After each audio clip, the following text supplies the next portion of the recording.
jste tady. Zdravím, zdravím. Posaďte se, v první řadách ještě volno. Tady i můžete, jasný, všechno v pořádku. Tak, já si to tady máznu. Uděláme si pořadovou číslovku a pustíme se do toho. Jo? Dobrý den, dámy a pánové, já vás tady vítám.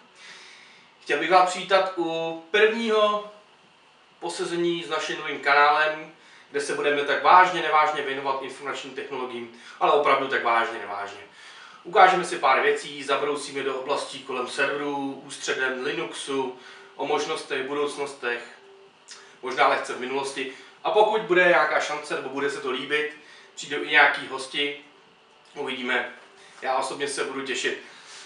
Rovnou dopředu si chci omluvit, zatím jsme v takových improvizovaných prostorách, není to žádný profi studio nebo tak, takže podle toho se bude odvíjet i kvalita, ale postupně bychom se chtěli zlepšovat, pokud to půjde.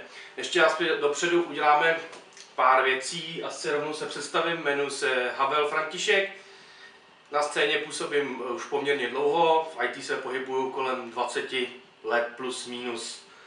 A tohle je ten takový užitečný informační video, aby jsme si řekli, jak by to mělo vypadat a začali odstartovat nějakou společnou túru. Já doufám, že se to bude nějak dařit.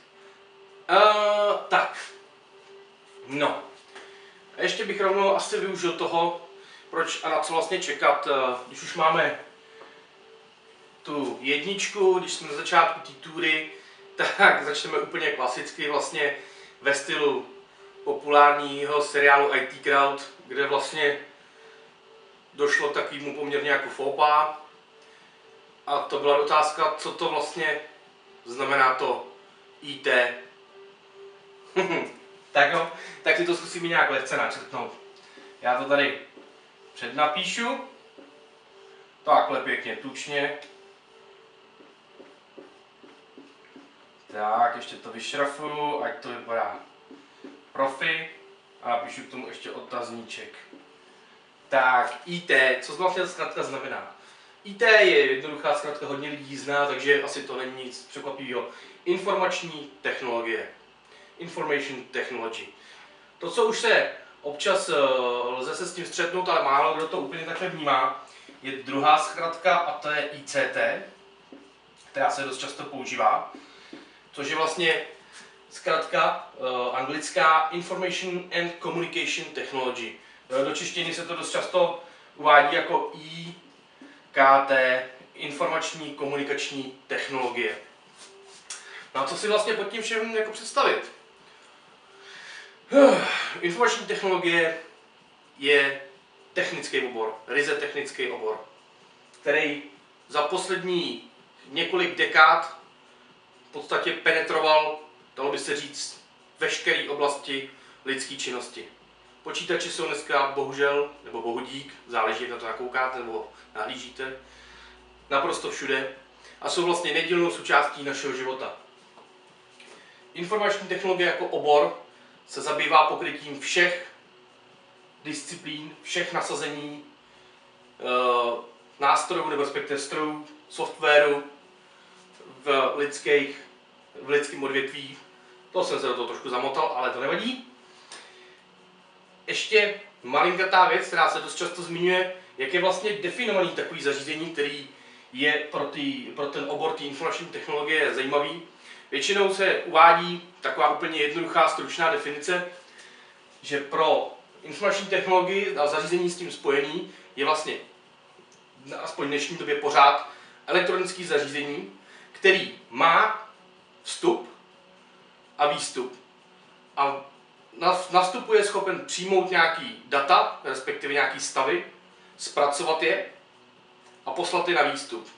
To znamená, že to zařízení v podstatě si to lze představit jako jednoduchý, v našem případě black box, který má nějaký vstup a nějaký výstup. Uvádím I a O, protože tady s tou zkratkou se budeme dost často setkávat. I jako input a O jako output, čili v angličtině vstup a výstup. Dost často se ta zkratka zkracuje jenom I/O. A zde je to naše zařízení, ten náš device, který nás zajímá. A informační technologie se zabývají takovýhle věcma. Což je teda zjednodušeně řečeno, ale myslím si, že na uvítanou, aby jsme si řekli, cože to ty informační technologie jsou a kam se tady ten kanál bude ubírat, tak by to asi mělo stačit. No, myslím si, že pro dnešek asi všechno a příště se do toho pustíme naplno.